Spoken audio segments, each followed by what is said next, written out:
사랑하는 성도 여러분, 오늘 설교 제목을 한번 보십시오. 그를 만날 수만 있다면. 무언가 가슴 깊이 절실하게 애틋함이 와 닿지 않습니까? 사랑하는 사람을 그리워하고 보고 싶어하는 이 간절한 말은 아마도 누구나 한 번쯤은 되뇌어 보았을 것입니다. 여러분은 누군가 애절하게 그렇게 사랑해 본 적이 있으십니까? 그리고 그 사랑하는 사람을 위하여 무엇을 해줄 수 있습니까? 하나님께서는 우리 인간들을 홀로 짝사랑하신다고 누군가 말했습니다. 그토록 우리를 사랑하시는 하나님께서 우리를 위하여 주신 선물이 있습니다. 바로 십계명입니다. 십계명은 크게 두 범주로 나눌 수가 있습니다. 하나는 하나님과 사람과의 관계를 다루는 수직관계이고, 하나는 사람과 공동체의 관계를 말하고 있는 수평적 관계인 것입니다. 십계명은 사람의 자유를 제한하고 억압하는 것이 아니라 자유로운 삶이라는 값진 보물을 지키도록 하나님께서 우리에게 주신 선물이라는 것입니다. 하이델베르크 교리문답에서는 십계명을 그리스도인의 생활 지침서로 조명하고 있습니다. 삼위일체 하나님을 믿는 그리스도인들에게 믿음에 합당한 행위를 안내하는 것이 바로 십계명인 것입니다. 그래서 십계명은 우리의 죄를 비춰볼 수 있는 거울이라고도 하는 것입니다. 그 중에서도 제4계명에 속하는 것이 안식일에 관한 것입니다. 안식일을 기억하여 거룩하게 지키라고 4계명으로 주셨습니다. 안식일의 쉼이란 하나님의 창조주이심을 고백하는 것이며, 또 구원을 베푸시는 하나님의 능력을 인정하는 것입니다. 사람이 이를 쉼으로써 이 날을 거룩하게 한다면, 이로써 사람은 창조자이시자 주님이신 하나님께 영광을 돌리는 것이 된다는 것입니다. 오늘 본문 말씀은 바로 안식일에 일어난 일입니다.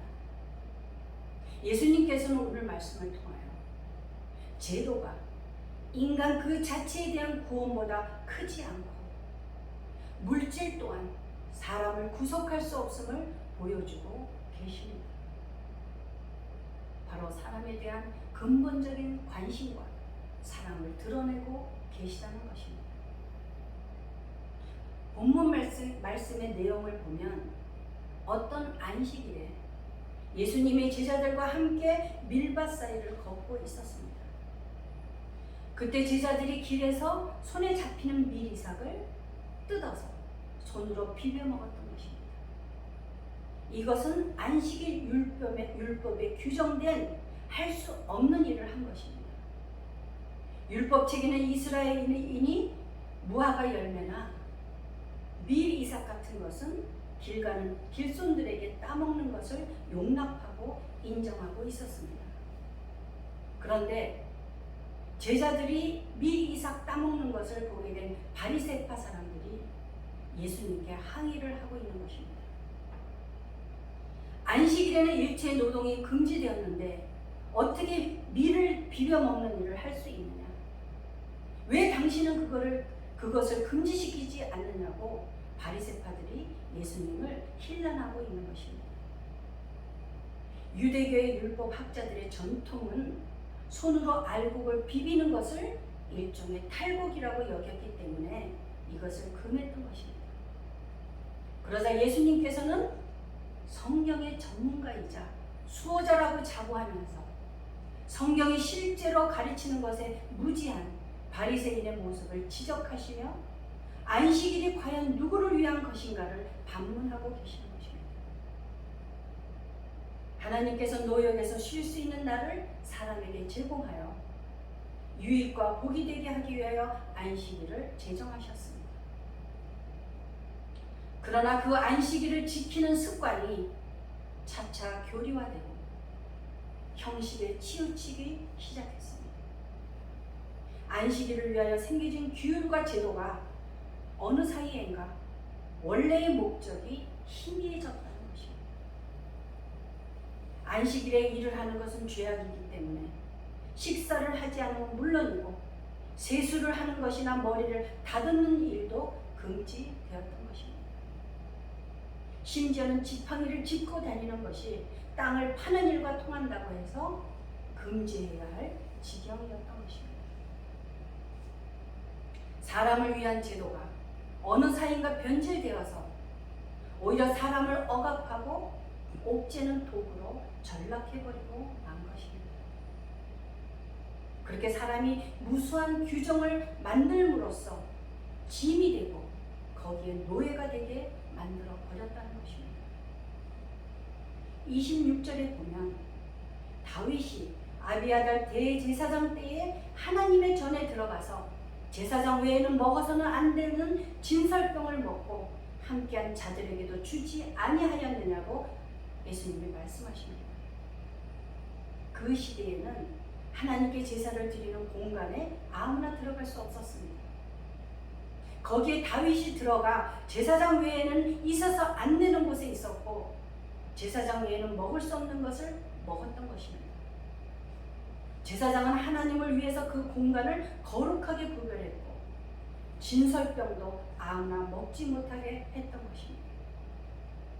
진설되었던 떡은 제사장만 먹을 수 있었습니다.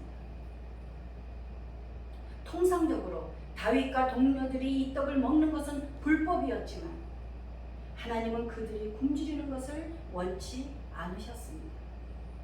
그러므로 성경 어디에서도 그들이 이 떡을 먹은 것에 대해서 정죄하지 않고 있다는 것입니다. 그러니까 성경에서 다윗 왕이 일행과 더불어 먼 길에 지쳐 있을 때 성전에 들어가 먹을 수 없도록 되어 있는 그 제사떡을 자신과 일행이 함께 먹었다는 사실을 예수님께서 말씀하시는 것입니다. 사실로 따지고 보면 제사장들은 가장 신성하다고 여기는 성전 안에서 안식일을 가리지 않고 일하게 되어 있지 않느냐고 예수님께서 반문하시는 것입니다. 안식일이 사람을 위한 것인데 마치 사람이 안식일을 위해 있는 것으로 착각하고 있다고 바리새파 사람들에게 거침없이 말씀하시는 것입니다. 그 당시 이런 말을 할 수 있다는 것은 혁명적인 교훈이었습니다. 종교재판에 회부될 수 있고 성전 밖으로 끌려나가 돌무덤에 묻힐 수도 있는 발언이었던 것입니다. 사랑하는 여러분, 하나님께서는 사람을 위해 안식일을 비롯한 모든 율법과 계명을 주셨습니다. 그러므로 사람이 율법이나 계명을 위해 사는 것이 아니라는 말입니다. 그런데 많은 종교인들은 종교가 인간을 위해 있음에도 불구하고 인간이 종교를 위하여 존재하는 것으로 착각들을 하고 있다는 것입니다. 많은 사람들이 하나님에 관하여 하나님을 왜곡되게 알고 하나님은 그저 무서운 하나님으로만 믿고 있다는 것입니다. 조금만 잘못을 저질러도 죄책감과 죄의식에 사로잡히고 만다는 것입니다. 주변에 그런 교회들을 많이 보았을 뿐만이 아니라 저도 역시 그랬습니다. 하나님을 믿으면 기쁘고 감사하고 자유를 가져야 함에도 불구하고 무서운 하나님으로만 인식하고 죄에 대한 죄책감과 죄의식에 사로잡히게 된다는 것입니다. 교인들이 그렇게 신앙 안에서 자유롭지 못하게 된다는 것은 바로 목회자들에게 책임이 있다는 것입니다. 사랑하는 성도 여러분, 여러분들이 믿고 있는 하나님은 어떤 분이십니까? 하나님은 사랑과 용서의 하나님이십니다.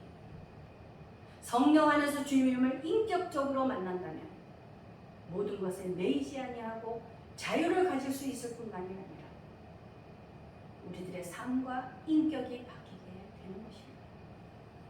그런데 주일에 어쩌다가 한번 교회를 빠지게 되면 금방 안 좋은 일이 일어날 것처럼 겁을 내는 사람도 있습니다. 교회 봉사를 안 하면 하나님이 복을 안 주실 것처럼, 그리고 교회에 헌금을 많이 드려야 복을 받을 것처럼, 혹은 교회 목사님의 말씀을 어쩌다 거스르고 따르지 못할 때는 왠지 천벌을 받을 것 같은, 사람들은 그렇게 사랑과 자비로운 하나님이 아니라 무섭고 두렵고 떨리는 하나님으로 왜곡되게 알고 있다는 것입니다. 그래서 교회에 다니는 것이 자유를 갖게 되는 것이 아니라 율법에 사로잡히는 사람들이 많다는 것입니다. 사랑하는 성도 여러분, 우리는 율법을 철저하게 지키며 지킬 수 있는 사람들이 못 됩니다.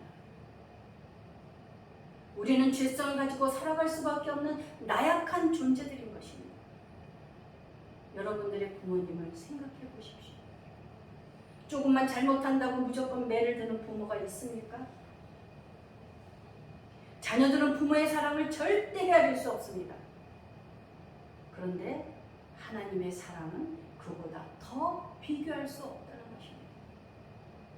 하나님께서 우리가 죄를 바로 뉘우치고 회개하면 하나님이 얼마나 기뻐하시고 그러한 우리를 긍휼히 여겨주신다는 것을 알아야 한다는 것입니다. 그래서 하나님께서는 우리를 너무나 사랑하셔서 자유를 주시기 위하여 인간의 몸을 입고 이 땅에 오셨다는 것입니다. 진리를 알지니 진리가 너희를 자유롭게 하리라고 요한복음 8장 32절에서 말씀하십니다. 저는 이번 말씀을 준비하면서 떠오르는 사건이 하나 있었습니다.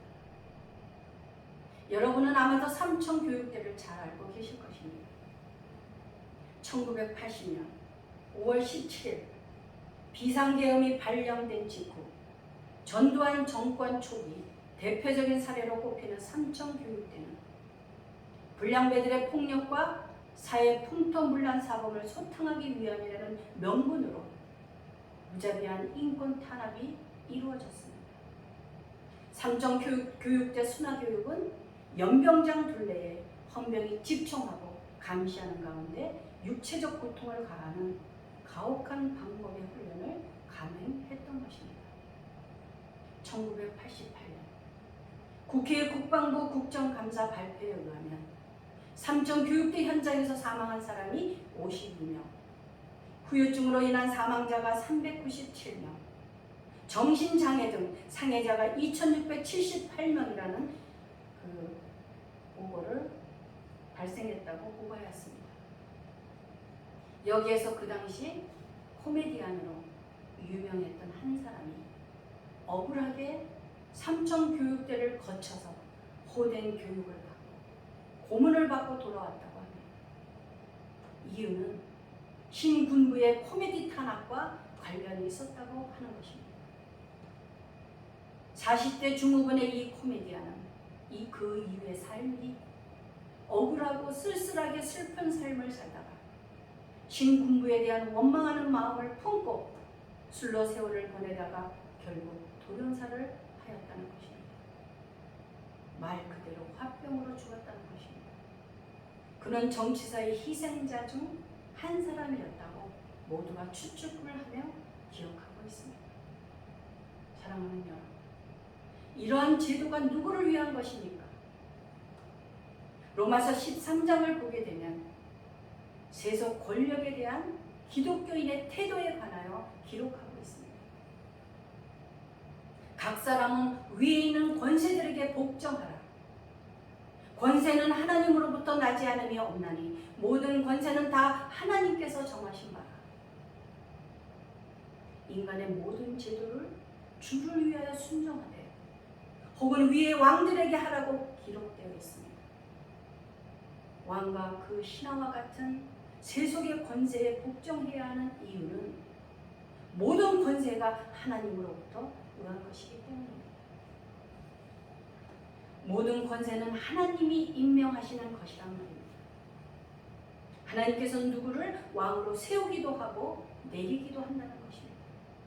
이 모든 것이 하나님의 섭리와 뜻 안에 있다는 것입니다. 마가복음 12장 17절에 보면 가이사의 것은 가이사에게, 하나님의 것은 하나님께 바치라는 말씀이 있습니다.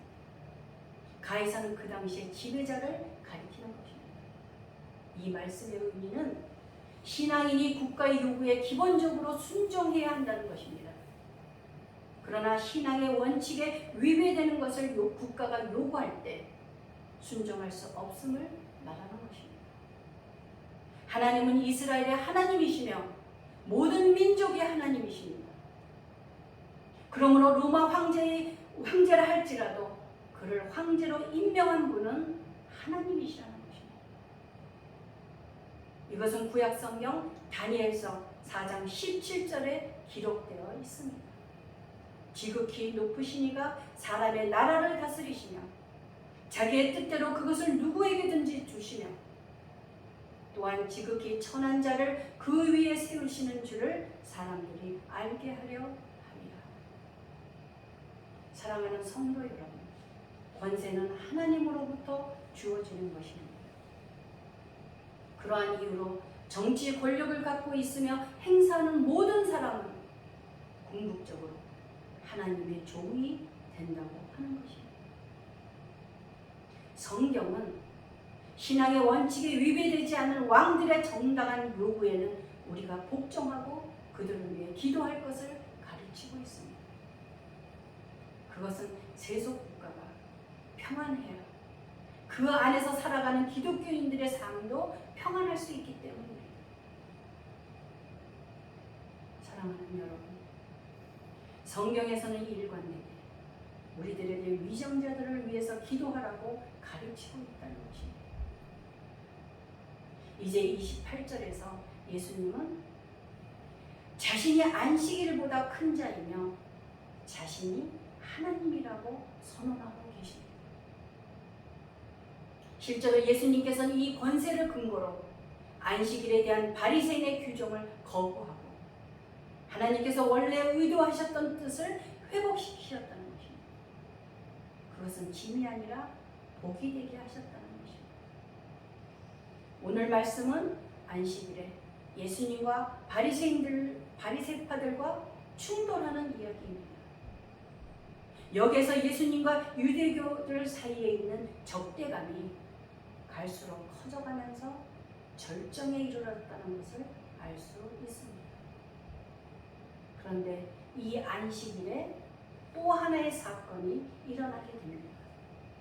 유대인들이 각 지역에서 모여서 예배를 드리는 회당에서 손 마른 사람이 등장하게 되는 것입니다. 이 손 마른 사람은 당연히 치료를 받기 위해 기대를 하고 왔을 것입니다. 거기에 동석했던 바리새파 사람들은 예수님의 거동을 살피고 있었습니다. 저 환자를 고쳐준다면 그것은 안식일을 범하는 죄가 되는 것이라고 생각했기 때문입니다. 그 마음을 안 예수님은 무리들이 지켜보는 가운데 손 마른 사람에게 일어나 앞으로 나오라고 말씀하셨습니다. 이 손 마른 사람이라는 것은 사고나 질병, 선천성 불구에 따른 마비 상태를 묘사하는 말입니다. 예수님께서는 이 율법적 문제를 지금 도덕적 문제로 바꾸어서 바리새인들을 대응하고 계시는 것입니다. 선을 행하는 것과 악을 행하는 것, 생명을 구하는 것과 죽이는 것, 어느 것이 옳으냐? 예수님께서는 바리새인들의 악한 태도와 행동에 대하여 거룩한 분노를 보여주십니다. 성경 신약에서 마태, 마가, 누가 이 세 복음에서는 예수님께서 성전을 깨끗게 하실 때에도 거룩한 분노에 대하여 기록하고 있습니다. 이제 예수님 질문에 대답을 못하는 바리새파 사람들의 마음이 진리에 대해 더욱 완고하고 둔감해졌다고 이 마가는 기록하고 있습니다. 그들은 예수님이 말씀하시고 행하신 어떤 것에 의해서도 절대 설득을 당하지 않았습니다. 도리어 예수님을 죽이기로 결심한 것입니다. 바리새인들은 이미 결정된 사항을 어떻게 실행할 것인지 논의했을 뿐입니다. 마지막 절을 보면 바리새인들이 나가서 곧 헤롯 당과 함께 어떻게 예수를 죽일까 의논했다고 기록하고 있습니다. 헤롯 자신도 예수님의 죽음을 원했고 바리새인도 예수님을 죽일 계교를 꾸미고 있었던 것입니다. 이는 양쪽 집단이 모두 예수님을 필사적으로 죽이려고 했다는 것입니다. 그래서 그들은 공동의 목표를 가지고 이것을 이루기 위해 모색했다는 것입니다. 사랑하는 여러분, 하나님께서 오늘 말씀을 통하여 우리가 율법으로 회복되는 존재가 아니라 하나님의 아들 예수 그리스도로 말미암아 말씀으로 회복이 필요한 존재라는 것을 가르쳐주고 계시는 것입니다. 회복이란 에덴 동산에서처럼 하나님과 함께 거하며 하나님의 다스림을 받으며 관계가 정상으로 되는 것을 의미하는 것입니다. 하나님께서는 우리들을 너무나 사랑하셔서 우리를 유익하고 건강하게 하기 위해서 안식일을 주셨던 것입니다. 그래서 안식일이 우선이 아니라 우리를 향한 하나님의 사랑을 발견해야 한다는 것입니다. 그 사랑을 받은 우리들이 해야 할 일이란 하나님의 그 사랑을 전해야 한다는 것입니다. 온 세상 사람들이 그분을 만날 수만 있다면 이 땅에 태어났다는 것이 얼마나 축복이라는 것을 알게 될 것입니다. 기도하시겠습니다.